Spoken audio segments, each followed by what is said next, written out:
गर्मियां विच जुकाम बुखार खांसी लई घरेलू इलाज। सिर दर्द शरीर दर्द इस तरह पेट विच गर्मी पई होवे वो भी ठीक हुंदी है सौंफ दे नाल। सौंफ लैनी है तुसीं।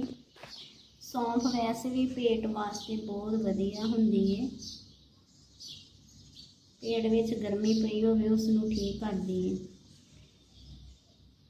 सौंफ तो बाद हरी इलाची तुलसी के पत्ते ते अदरक लेना वा। इन्हां चारां चीज़ां नूं पानी विच उबालना वा चंगी तरह पानी गर्म करके। अदरक कट लिया है। हुण अदरक का रस आपां कड्ढना वा। अदरक का रस कड्ढना वा।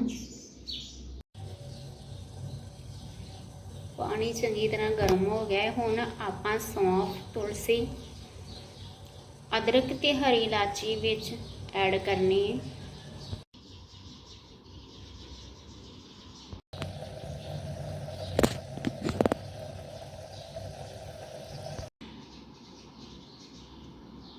सौंफ तुलसी ते हरी इलाची ते अदरक अद्धे कप पानी गर्म विच इन्हां चीज़ां नूं चंगी तरह उबाल लिया है। 1 चमच सौंफ दा सी, 2-3 तुलसी के पत्ते ते 2-3 हरी इलाची सी, थोड़ा अदरक सी। 5 मिनट उबालन तो बाद इसनूं छान लिया है। थोड़ी मिश्री विच ऐड करनी है।